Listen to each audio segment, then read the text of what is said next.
Okay, hopefully everybody can hear me. I'm going to go ahead and get us started. It's 2 p.m. Eastern Time, 1 p.m. Central. So I just wanted to briefly introduce and thank our speaker today, John Meyer. He's a science librarian at the Physical and Mathematical Sciences Librarian in the Pennsylvania State University Libraries at University Park. His responsibilities include instruction, collection development, reference, and investigating new methods of delivering library information and services. He is the liaison librarian to the Department of Mathematics and Statistics and also the Patent and Trademark Resource Center librarian for Penn State. John holds an MLIS from the University of Pittsburgh and MS in Electrical and Computer Engineering from Carnegie Mellon University. His current research interests lie in using rapid prototyping design methods and leadership in academic libraries. Thank you so much for being here. I'm really looking forward to this talk. Hopefully, if you're having any audio troubles, please type in the chat and I'll check in with people, and we'll hopefully have a great conversation. I'm looking forward to it. Thank you so much. Thank you for this opportunity. I've actually been a fan or follower of the STS chats since they started on TinyChat, maybe way back in 2012, and has moved to a couple different places. Finally landing here on ALA Connect, Adobe Connect. Debbie, are you having trouble with my speaking as well?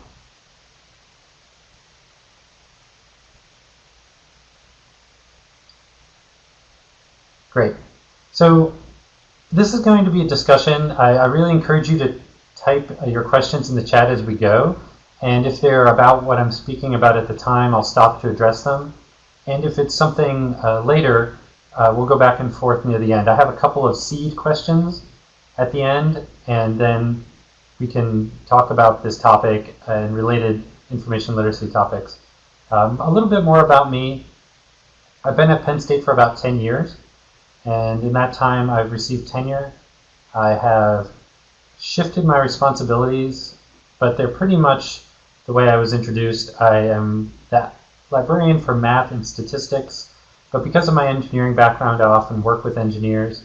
And as the Patent and Trademark Resource Center librarian, I help engineers and entrepreneurs and startups, not just in the university, but also in the surrounding area. So I do see a lot of different types of people. And a lot of them can't use, well, they can temporarily use some of our library resources. And so there's a couple aspects of these free online sources that have an impact on how I teach and how I do outreach that's beyond just a pedagogical impetus. So let me outline how I'm going to approach this topic. So first I'm going to focus on approaches to information literacy that I've used in math. And that's been a difficulty for a number of science librarians who've talked to me over the years, some who are math librarians and some who are just a librarian that happen to be stuck with math as a liaison area. Then I'll talk about how I use the framework. Well, first, how I changed my approach, and then recently, how I've been using the framework to improve how I teach and how I approach creating instruction. And finally, I hope we can all benefit from applying these lessons more broadly in how we teach information literacy in science, technology, engineering, and mathematics, and medicine.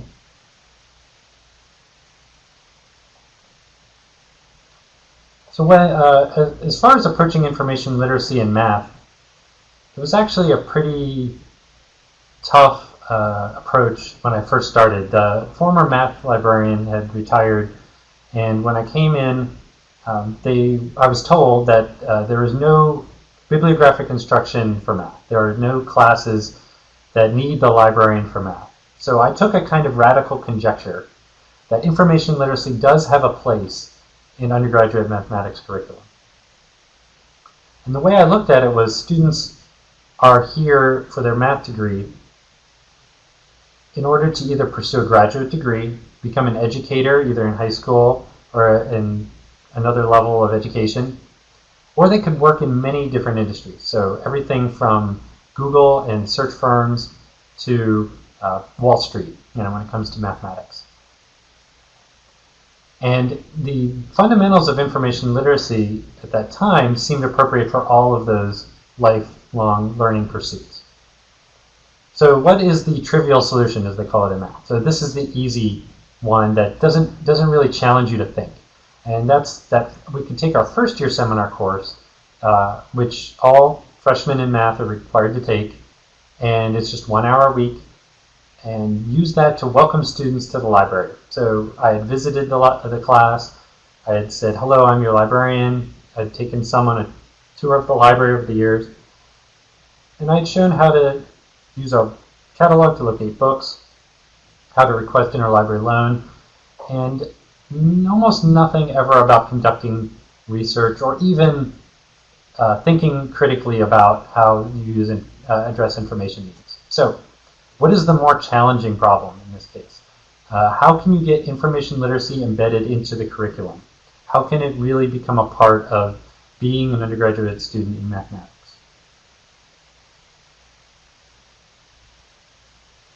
So one challenge was the way that mathematics is taught in higher education, and that is proofs or problems. So if you look at a calculus class or for a mathematics major, a proof writing class, this is one of the problems you might see. You won't see a traditional, or what a librarian, assignment a librarian is usually called to help with, which would be annotated bibliography, a research paper, an argument paper, even a short memo, which they actually do in technical writing, is not something that a math course will do. Interestingly enough, there was what we call a W class, and W stands for writing across the curriculum. So in each unit on campus, each major needs to have a W class, which is for writing, to teach communication skills, particularly in writing. And for the math department, this was discrete math, discrete mathematics, which I had taken as a computer engineer many years ago. So this is the writing course for math, but it's not a paper writing course, it's a proof writing course. So again, this problem that I have on the slide is from their textbook. They will write a proof, they'll provide a solution to a problem. So the way I approached trying to work with faculty is I emailed them and I said, I see you're teaching Math 311W. It's writing across the curriculum class. I think your students may benefit from the library. We can talk about information, help your students write a paper. And one particular math faculty member, it was her first time teaching the class, she came into my office, and when I made this pitch to her, she said, the students have to write a paper in this class? So there was obviously not, even though there was somewhat of an agreed upon curriculum, there was a lot of rotation in who would teach the class, and there was not very much guidance to these new instructors. So what was interesting is after 2 or 3 years of doing this, I wound up knowing more about the class than your average faculty member teaching the class, because they had just started looking at the class. It often went to new faculty, and I had been looking at it and trying to figure out how to fit information literacy in it for a number of years. So as you can tell, that conversation with the professor didn't work. Why? Because I was trying to sell something that they didn't need. So I was saying, your students are going to write a paper. I would like to teach them to use the catalog. Talk about evaluating sources using authority, bias, currency. I mean, currency in math is kind of ludicrous because a mathematical proof could survive over 100 years and never be, or problems can exist hundreds of years before they're solved. So currency isn't really a factor. But anyway, like teaching about citation sources when they're just writing a proof. They're not doing research where they're seeking literature. So what I learned is I had to shift the conversation. That instead of going in and saying, here's what I can do for you, I went in and asked, what do your students need? What is their problem?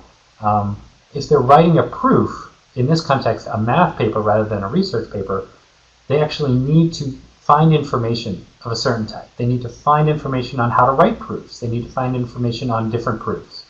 They need to evaluate that information, whether it's too complicated, whether it's the appropriate level for them, and where they can get full proofs rather than maybe a brief one. And 3, just make them better at it, to support them in what they're actually trying to do in the class.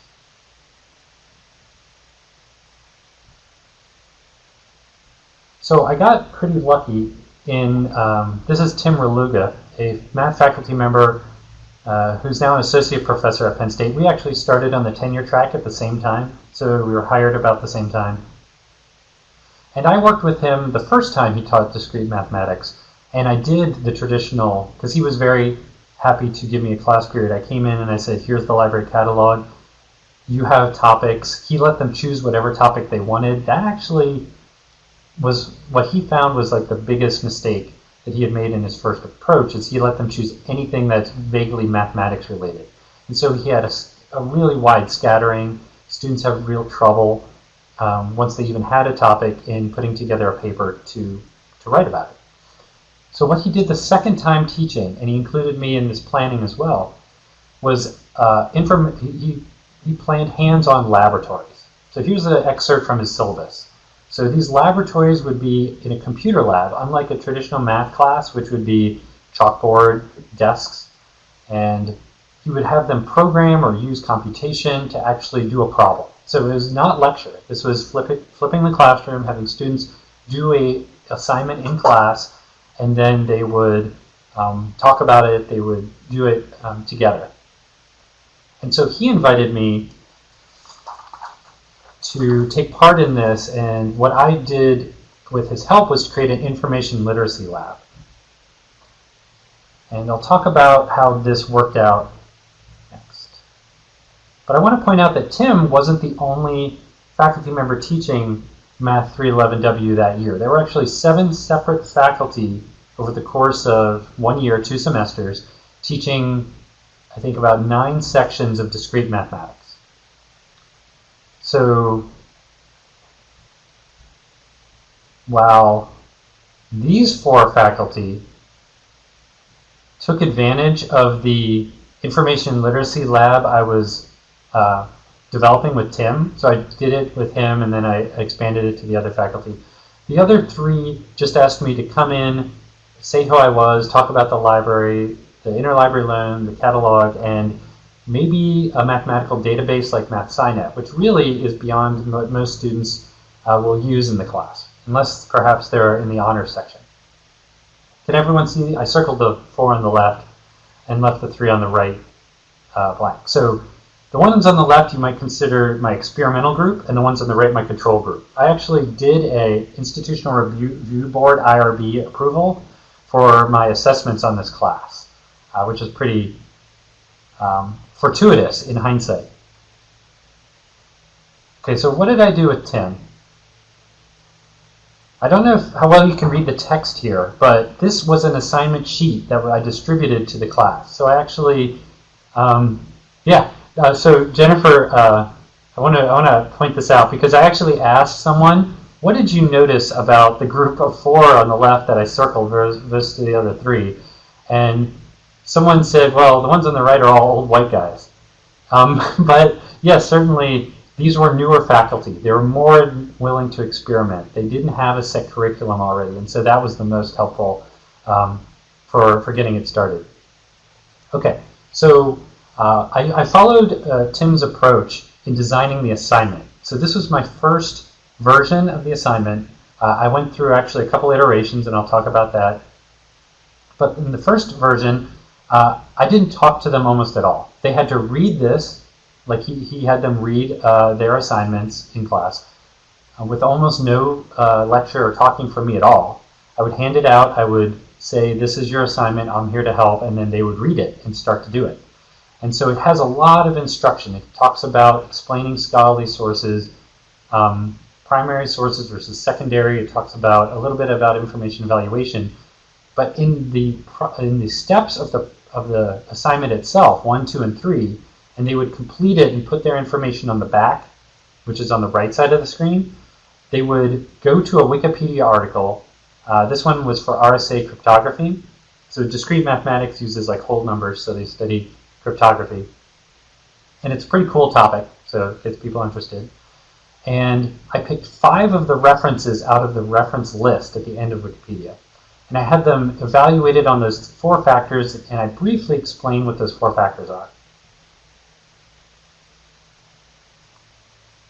Yes, the PowerPoint will be posted later with the archive and recording. Thanks. And then I'd finally have them go to the library to do their own search for a similar article. And I actually collected these. They weren't graded. This was a in-class assignment that was a participation grade. But I would collect them at the end to note to the professor who had completed it, but I would not grade the results. I didn't have a rubric set up at the time. And so here I gave them 5 references. The first one is actually the paper which founded or discovered RSA cryptography. And so even though it was from the 70s, it's very valuable, very fundamentally useful. The second was a news report on the history of RSA.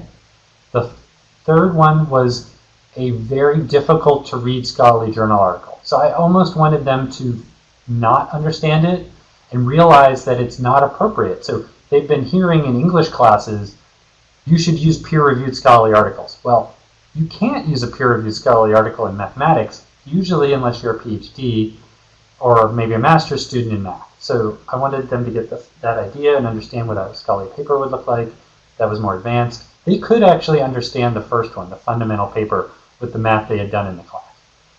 The fourth one was a book, which they couldn't find on Google Books. They actually had to look in our library catalog for it.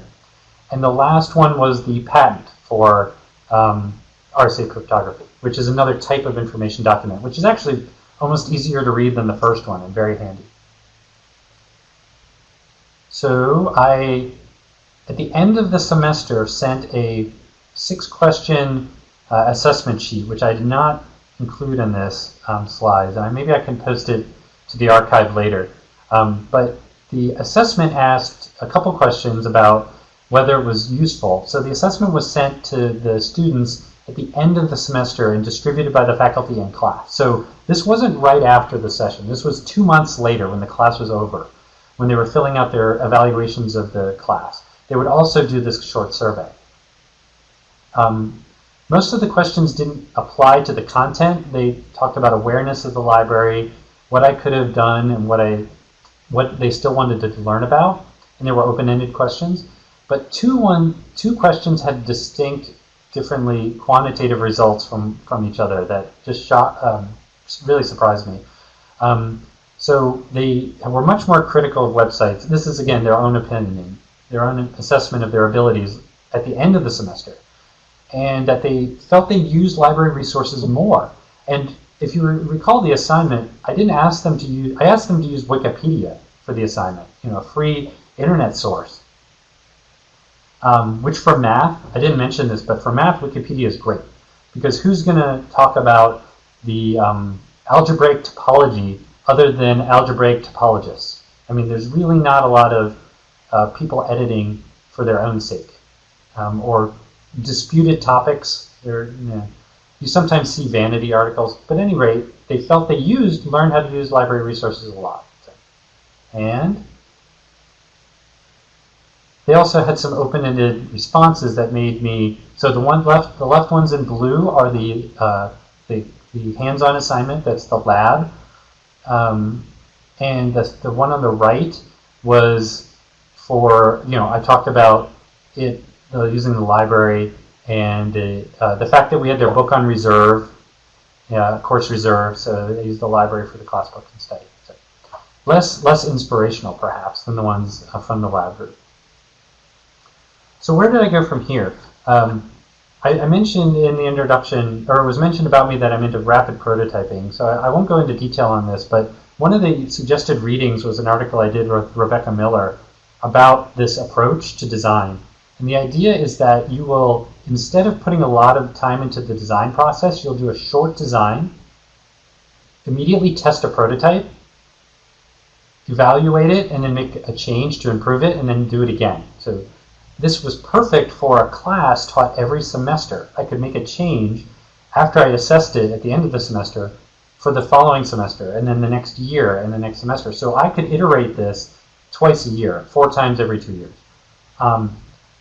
So the advantages of this are obvious. So you don't have to make big changes. You don't have to spend a lot of time on design. when you assess the failures, you eliminate them or improve them, and it's okay to fail because you only fail a little bit. It's not what they call mission failure, right? It's not a complete failure. And finally, I could customize it, and I'll talk about that in a minute. Yes, I think I will.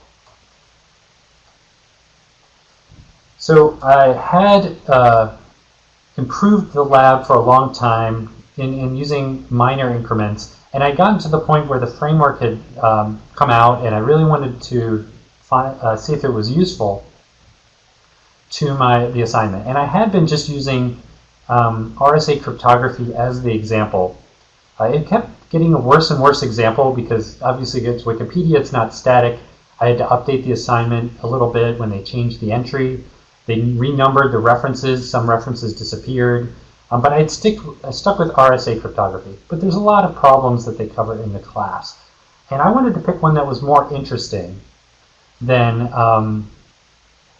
for using the new approach to information literacy. So less about simple evaluation and more about thresholds of concepts which they might use as mathematicians or people in the industry. So what does that mean? So I looked at the framework and I pulled out 3 key areas. So I'm on the right before the left. So I thought, okay, scholarship as a conversation. What does that mean for math? It's when is a proof discovered? How does a proof come about in that when mathematicians work, you think of one person just in an attic somewhere, cut off from the world and the internet and just writing on paper until they discover a solution, which is kind of how there's some of that still happening, right? But what's usually in modern mathematics, it's a lot more collaborative. So the next one is information creation as a process. So how do modern mathematicians work? Where does something go from being a conjecture, which is like, I think this is true, or this is probably true, to a proof? When is something proven? And what is their work? How is it documented? How do they use information to create new information? And finally, information has value. Using Wikipedia frequently for math, a lot of times the articles would link to open access articles, but when they wasn't available, they would link to Google Books or Amazon, and you couldn't buy it. You'd have to buy it. So if you look at even free resources, they're undergirded by financial barriers or other barriers to access. And I thought I could show that pretty well. So I picked a new topic there on the left, the Goldbach conjecture. And it was recently, it wasn't proven. It's still a Millennium Prize, so you can win $1 million if you prove it. But there were steps made. There were some proofs recently that had proved parts of it, or a limited proof. There was this discussion online, an active discussion, and the proof itself had a really long history. Like I said, hundreds of years. So I could put this in all the aspects of it, just using one example. So here was the Wikipedia entry. I think at the time, it may have changed slightly, but the important things to notice I've highlighted in yellow. And I'll step through them on the next few slides because I'm not walking you through the entry. But if you notice, the first one I'm highlighting is from 1843, and then one from 2013, and then finally at the end, about the same time from 2013. And there are different types of resources there. Hey, Jeff, a great note about that book. So they're very basically, yeah. You can read up on this in your own time. It's very cool. So what I did was I had them do a similar lab assignment, right? So they were going in and they were looking at each of these. Now I changed it so it wasn't undirected. So I actually was in front of the group. I had them work in groups, and I talked through steps of this. I had them go through each part of it, but kind of like I'm going to show you. So the first one is actually in Google Books. It's from it's a reprint in the 1800s from a letter in the 1700s from Euler. So this is this is the Goldbach conjecture, right? So this is the correspondence that outline the problem, and you can read it, right? You can read this original in German, right? So there's also, if you go back slightly, if I go back, there's an English version as well at Dartmouth. So that's the next reference. So here, they're using primary sources. How often, right, do we get an undergraduate with their hands on primary sources, let alone in science and STEM? So they can go way back and get their hands on something historic, right? It's not an object, right? It's not a historic object, but it is. It's a historic document, and it's fundamental. I found more people interested in history among mathematicians than almost any other STEM field. Okay, so the next two are very interesting for a couple of reasons. The first is this is the proof I was talking about. So this is the paper that proved a Ternary-Goldbach conjecture. So not for all primes, but for odd numbers of primes. So, not going to explain it here, but basically this mathematician had proven a limited version of the problem. They had solved a limited version of the problem. And what they did is, before submitting it to a journal for publication, which they did, they uploaded it to archive.org. Now, archive.org, hopefully most of you are familiar with, but it's a preprint server.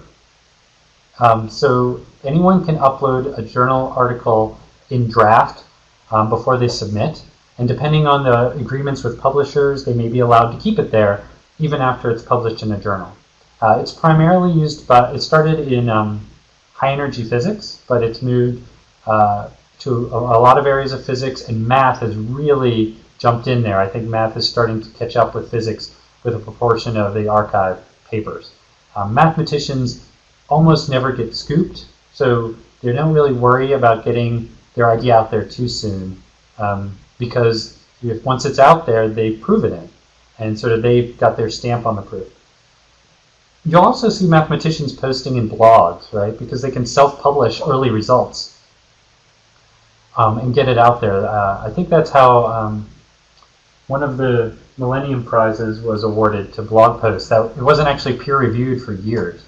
Anyway, so here's where this was published, and it's cited right there in Google Scholar. So I can talk about, scholarly communication, publishing, draft articles, review of articles, and open access, because this is freely available.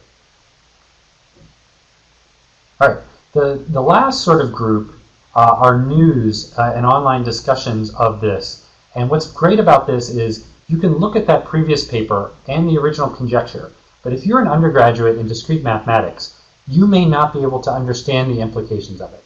Okay, so this New Scientist was written for the public, and it explains how this was a proof of the odd-numbered version of the that every even number greater than 2 is the sum of 2 primes. Okay, and it gives them background. It links to his paper, information about the mathematician, a lot of very helpful information. And it's not peer-reviewed, but it is useful for the class. And I focused in on something really cool when it comes to the conversations around this. So if you click the link for Terence Tao here. Terry Tao is a Fields Medalist. That's like the Nobel Prize for math. I actually got to meet him when he came to speak at Penn State a few years ago. That's 2 Fields Medalists I've met. So, what Terry Tao did is he was on Google+.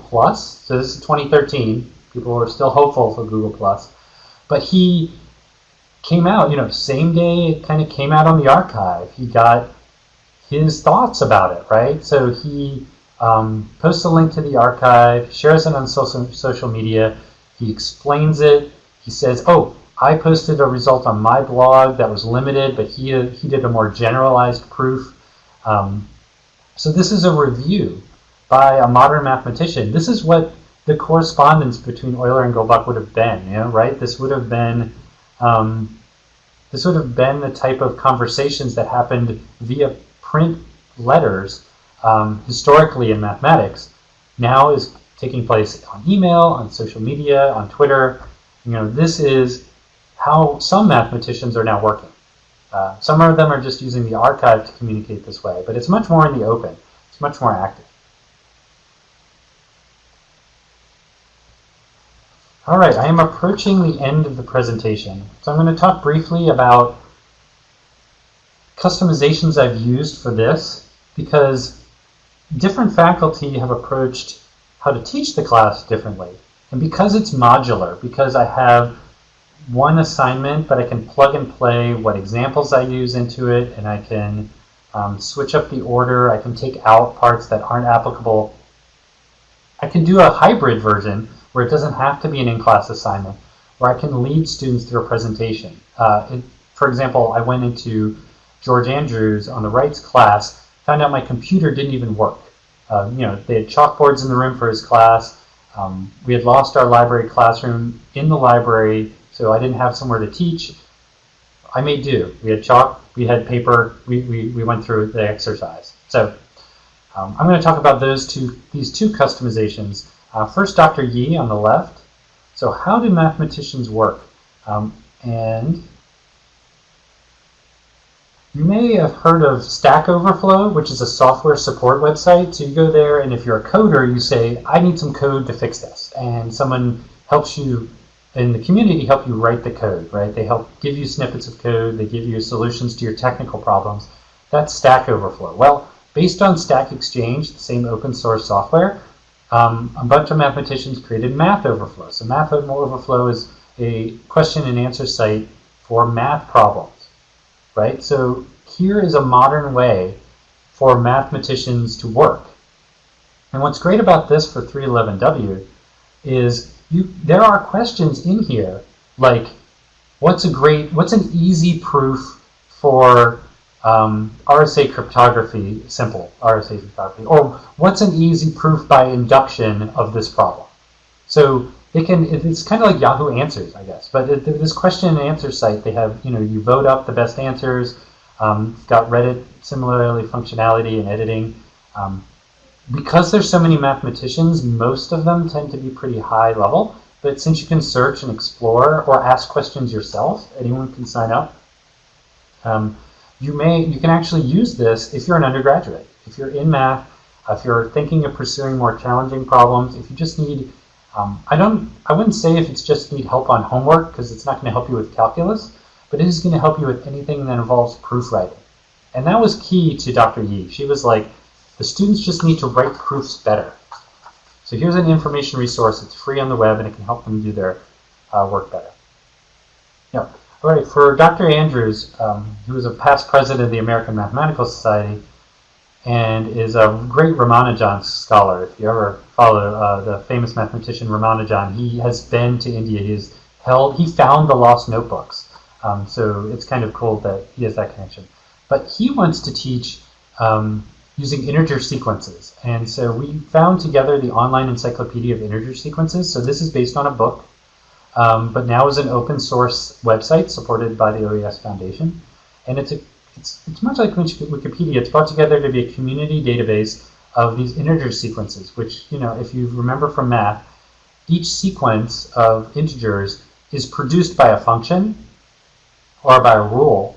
And if you input one, it will suggest what rule or function that might be.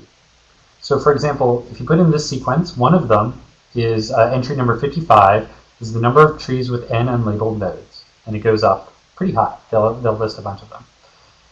And the really cool thing about this is it's much more applicable to the assignment in the class than a general Wikipedia entry, right? So they can actually use this for their assignment, but it has many of the same benefits of the Wikipedia, right? So it has references where the students can find proofs, how to generate it, how to prove each of the aspects of the sequence that they need. And none of them are links. So they actually need to use the library catalog or Google Scholar, or probably the library catalog, because journal articles you're not going to get to, usually on the open web. And so there's a move to this new way of working, but this also underlies the value of information. Not a lot of this information is free when you need it, right? When you need to actually read about it. And so that's why OEIS was very useful for that class. Right. So perhaps enough about math, even though I could go on and on about math. I'll do a special, I'll write a book probably about that. Generalize for STEM and beyond. So I want to talk about, like, what are the takeaways from that process? So I think it's best to make the conversation about the current practice in the field. If we're lucky enough in library school to have a library instruction class, it's focused on library resources, on research papers, on how to teach in perhaps not the way that people are practicing their science, and especially in STEM as opposed to the humanities. When do we focus as librarians on what our users need? What are they doing, rather than what do we want them to do, or what is the ideal for a researcher or a student? So figure out what students are doing in the class, what researchers are doing in the field, and teach to that. Give them those skills. Don't sell what they're not buying. Rapid prototyping is another approach to try. You can use this in any class because you teach frequently, usually, so you have multiple iterations. You probably have done it already. Make a note to yourself, fix this next time. If you teach 2 in the same day, the second one usually goes better because you figured out what went wrong the first time and it worked the second time. So, document that, assess it. It may not have to be an IRB, formal survey that's distributed to the class. It can be through self-reflection. It can do anything, but do that. Take that rapid prototyping approach to the way you teach, and and explore the benefits of free web resources. Now, the library pays for a lot of things these days, and I'm going to actually revisit whether Google Scholar is really actually good and better than some abstracting and indexing databases. So that's not a conversation for here, but there's research that supports for certain fields that we use things that we pay for as a library, and so we automatically attach value to them. But here's some benefits of free web resources. They have an affinity for Google already. It's something they already use. Or the interface, similar interfaces to that. Wikipedia, which I find very useful for math, isn't useful for all STEM subjects, but it may be much better usually than social sciences or humanities or cultural issues, where it's a lot more difficult to find, though that could be a topic of conversation. What do they do after they graduate? I mentioned perhaps early that I help inventors and entrepreneurs. A lot of them are from the community, or they may be alumni, but they no longer have access to all of our resources. If someone's in an internship, they might, but once they graduate, where are they going to, what information sources will they actually use? Are we teaching them to use things that they won't carry through their lifelong learning? Finally, this is actually where most faculty do research now. So I go over to the math department every week for tea. I love the math faculty because they have tea and cookies.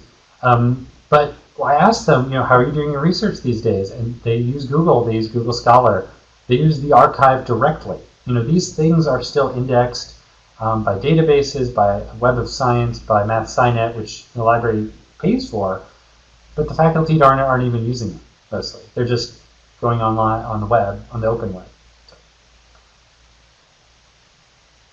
So I'll mention 2 that I have experience with that are open web resources that you might be able to use, and one is in chemistry. So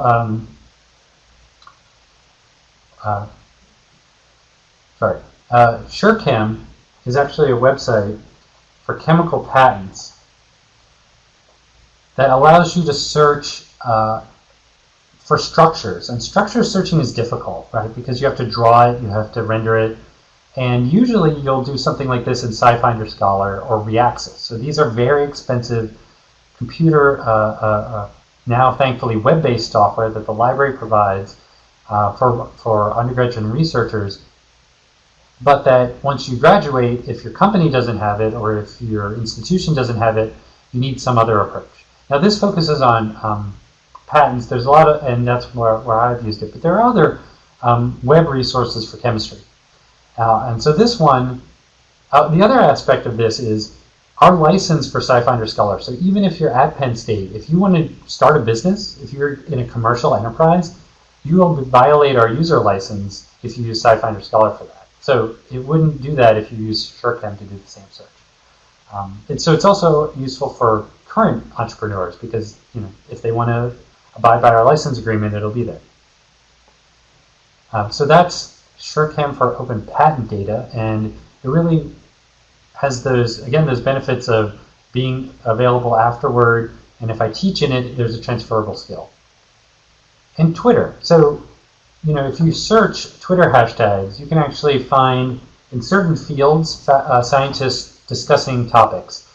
And if students are already on Twitter, teach them to use it, do hashtag searches, look for certain power users like Terry Tao, who, you're able to follow. You're able to find information about STEM topics. You're able to follow things that will help you with your academic career beyond just your personal career, your personal life. And this is pretty timely because this was just a few days ago. Ada Lovelace Day. All right, so I hope I didn't talk too long. I hope you guys have time to stay because I really want to understand what other successes people have had with the framework. How has it affected the way you approach teaching, even just a little bit at a time? Or what changes in your field affect students the most? I talked about math, that there's a lot of diversity in STEM. Or what's one improvement that you think you might use in your own teaching or have used recently? So if you type it in the chat, I'll read it back and respond, and we'll get things going.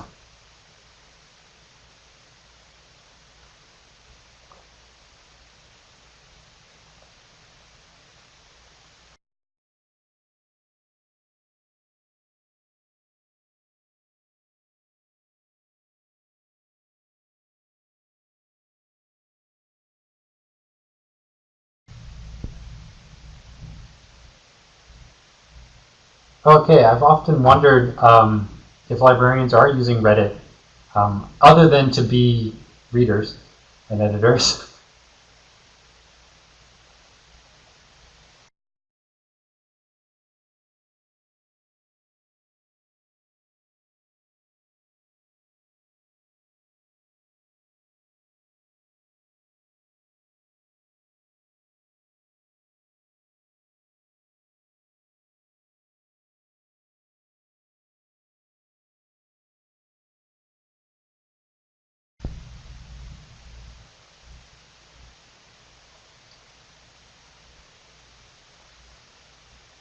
Also, follow up about Reddit using students starting conversations with scientists. Yeah, ask me anything. Could you get students into one of those with a scientist, or just to see if they can get involved in a community, or if they are involved in a community already. Before I get to Jeffrey's point, one thing about Wikipedia that there's been different amounts of engagement with librarians over the years, and there's been difficulties when a group tries to storm Wikipedia unannounced to make edits. So I almost convinced a faculty member to use first-year seminar to update Reddit or Wikipedia pages for our math faculty in the department. And we would have probably had to approach Wikipedia and the editors before we did that, rather than just springing it on the website. So Jeffrey, that's interesting to use the framework in math history, information literacy class. I know math history is great. Math, in fact, is so much like the humanities that I find it's easier to talk to my colleagues in the other parts of the libraries when I'm talking about what I can do in information literacy and what innovations, what new aspects of critical thinking I can use. Applies much more, or I have much similar ideas to them if we're talking about math history. And many mathematicians, not just when they retire, have an interest in math history. So James Sellers, our faculty member in charge of the undergraduate curriculum here on campus, so he's in charge of all undergraduate education. I've worked with him closely in both first-year seminar and discrete mathematics. He just loves math history, right? So he'll bring into his class a historical person, a document. When they had the Principia Mathematica in Oxford under glass, and they turned a page a day, and then they put a webcam on it or something. That was, for him, that was perfect. That was perfection, to find out about information like that. So, Yeah, it's great to hear that where you can fit information literacy into the sciences. And math history seems like a great fit for mathematics. Certainly, there's more of a research component there as opposed to just a problems and proof-based approach to the class. And I found with the framework, I could talk more about critical thinking and more about the ways that the discipline operates rather than information retrieval, this task, this task. I still use those from the standard. I still use some of those evaluation skills, but they're under a bigger conversation.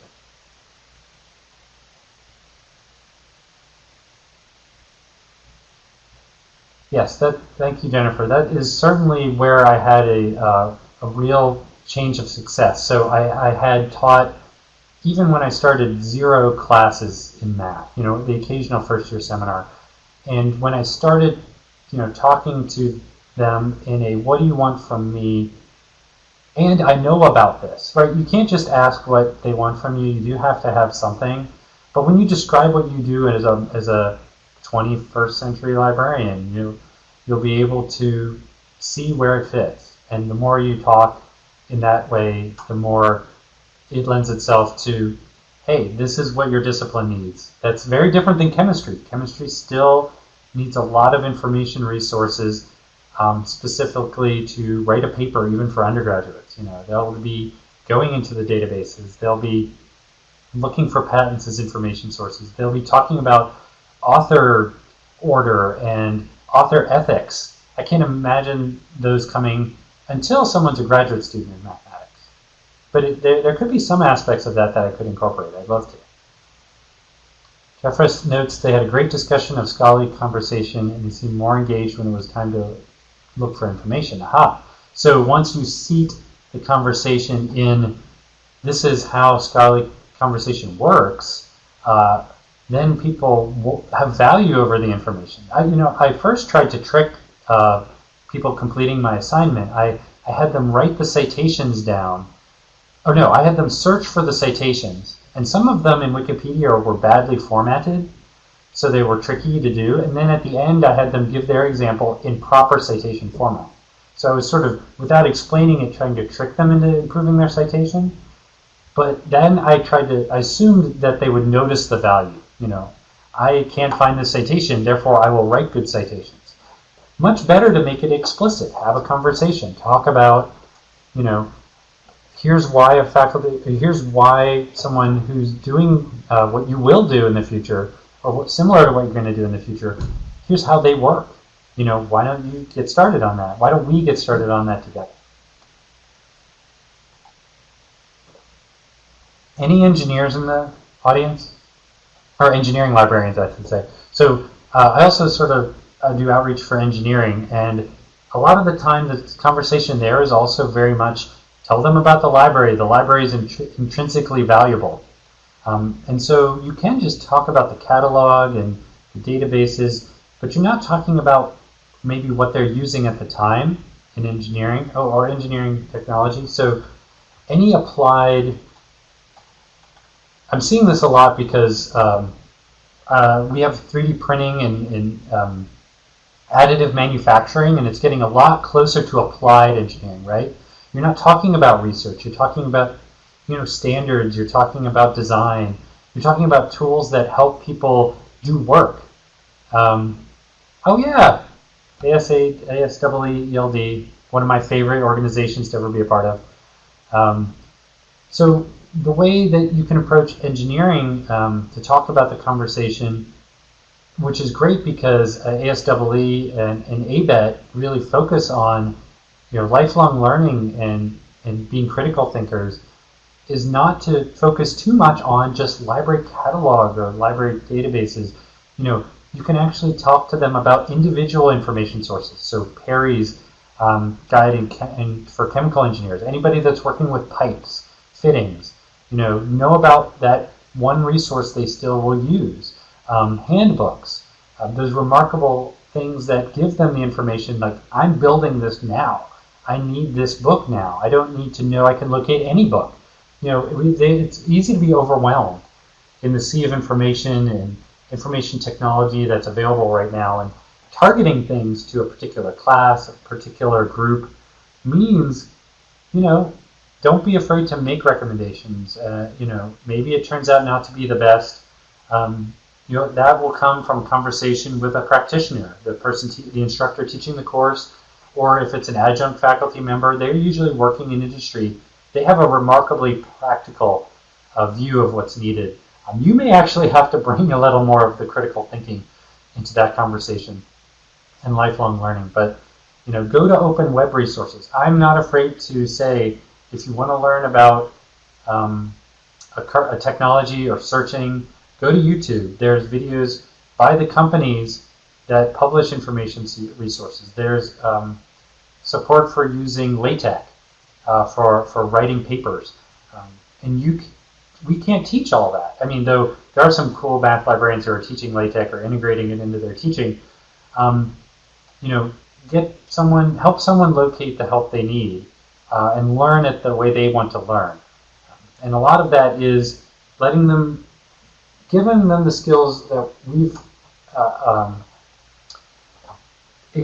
accumulated over time. Help them to be the discerning information seeker.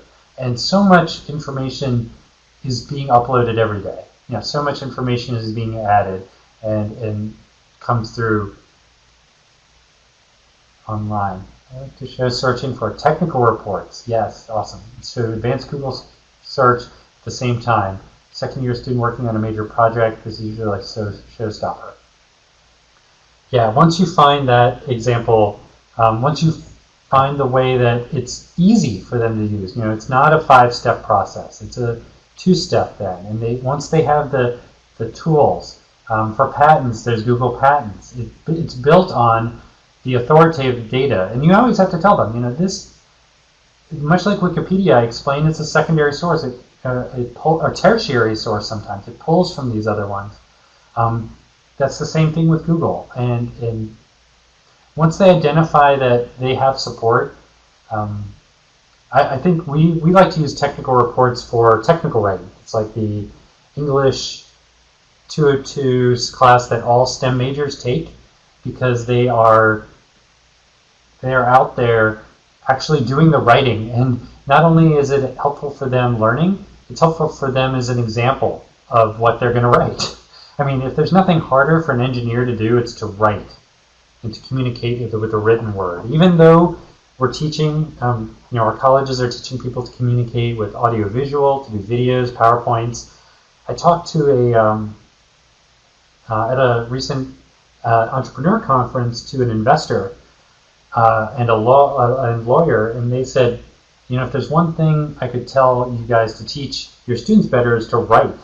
I mean, they cannot communicate still in written communication. So the more examples we give them, the more ways we get them to know what the practice of writing is and the format they're going to use, and librarians can help in that process a lot. We can be partners, and we can say it's okay not to teach. I didn't mention the technical writing course a lot, but we used to judge our success by the number of classes we taught.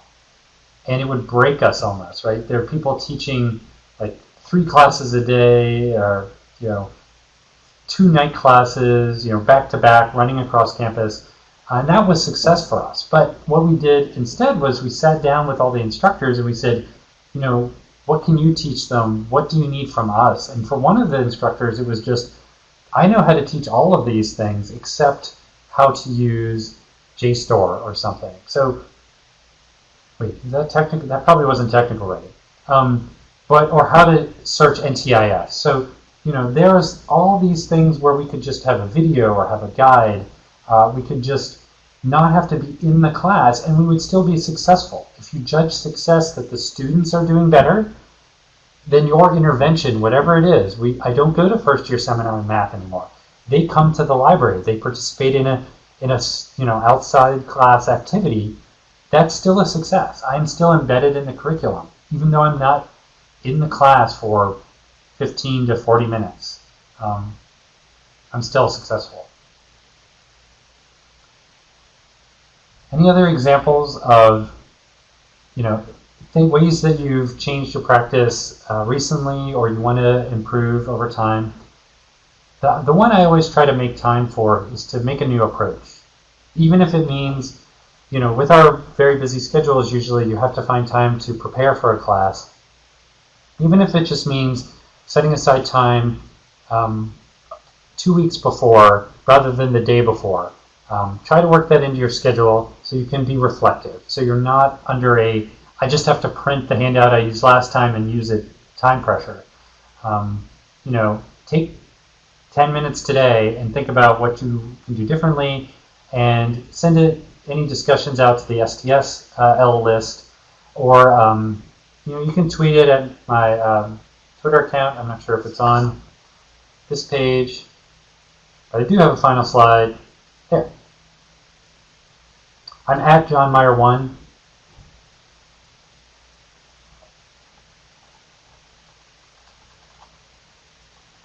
Oh, doing a peer review process in class. Yeah, so if you have someone sit in on your class, I love both sitting in and having someone observe my class. Even informally, though we have a formal one for promotion and tenure, I like doing it informally almost as much.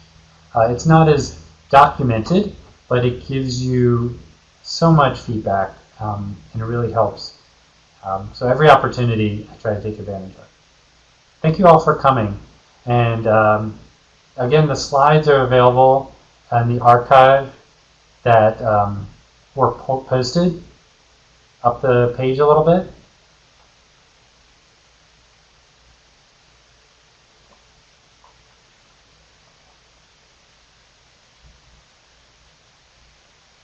Thank you so much for the talk. It was super interesting and super relevant. I really, really am trying to figure out how to do a lot more of these types of activities because whenever I have had a chance to do them within biology, it's been much more applicable for me personally. So thank you so much. Again, yes, the archive for the session and the chat archive, the slides, and the recording itself will be posted, and I will send it out to the STS and IL listservs also once we get the archive going.